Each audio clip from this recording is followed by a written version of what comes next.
దేవుడు మనతో మాట్లాడినట్లుగా దేవుడు మత్తయి సువార్త 1వ అధ్యాయం 22వ వచనంలో ఆయనకు ఇమ్మానుయేలు పేరు పెట్టును, ఇమ్మానుయేలు పేరు పెట్టును.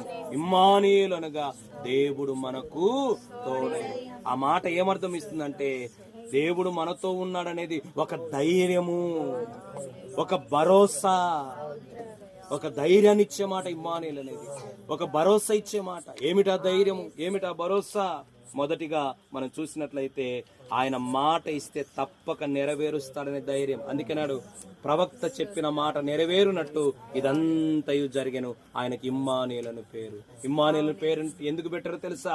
ప్రవక్తతో దేవుడు 700 సంవత్సరాల కింద చెప్పిన మాట ఇప్పుడు నెరవేర్చాడు కనుక ఇమ్మానుయేలు అనే మాట ఒక ధైర్యం ఇస్తుంది. ఏమిటో ధైర్యం అంటే మత్తయి సువార్త 1:23 ప్రకారం ఆయన మాట ఇస్తే తప్పక నెరవేరుస్తాడు. ఆయన చెప్పి చేయకుండా సంఖ్యాకాండంలో. రెండవదిగా ఏమిటా ధైర్యం అంటే ఆయన కార్యము చేస్తాడు తప్పక. ఏమిటా కార్యము?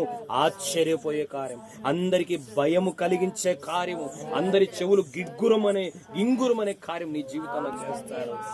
అదే ఇమ్మానుయేలు అంటే. మూడవదిగా ఇమ్మానుయేలు మాట ఇచ్చే ధైర్యం ఏంటంటే నేను ఒంటరిని కాదు, అరణ్యములో ఉన్న, గాఢాంధకారములో ఉన్న, లోకమంతా నన్ను విడిచిన నేను ఒంటరిని కాదు, నా తండ్రి నాతో ఉన్నాడు. వారిలో ఒంటరి అయిన వాడు 1000 మంది అవుతాడన్న వాగ్దానం నాకు. ఈ ధైర్యం ఉంది కనుక నీతో ఇమ్మానుయేలు ఉన్నాడు, నీతో ఇమ్మానుయేలు దేవుడు ఉన్నాడు, నీతో ఉండడానికి. అందుకే శిష్యులతో అంటాడు మత్తయి సువార్త 20, ఇదిగో సదాకాలం, ఎంతవరకు? సదాకాలం నేను మీతో కూడా ఉంటాను. తల్లి విడిచిన, తండ్రి విడిచిన, బంధువులు విడిచిన, అన్నదమ్ములు, అక్కచెల్లు, రక్త సంబంధి, ఊరు విడిచిన, సదాకాలం నేను మీతో కూడా ఉంటాను విడిచిపెట్టి. ఇంత గొప్ప ఇమ్మానుయేలు దేవుడుగా మన కొరకు ఆయన ఈ లోకానికి వచ్చాడు. ప్రార్థించేద్దాం, ప్రేరేపించు.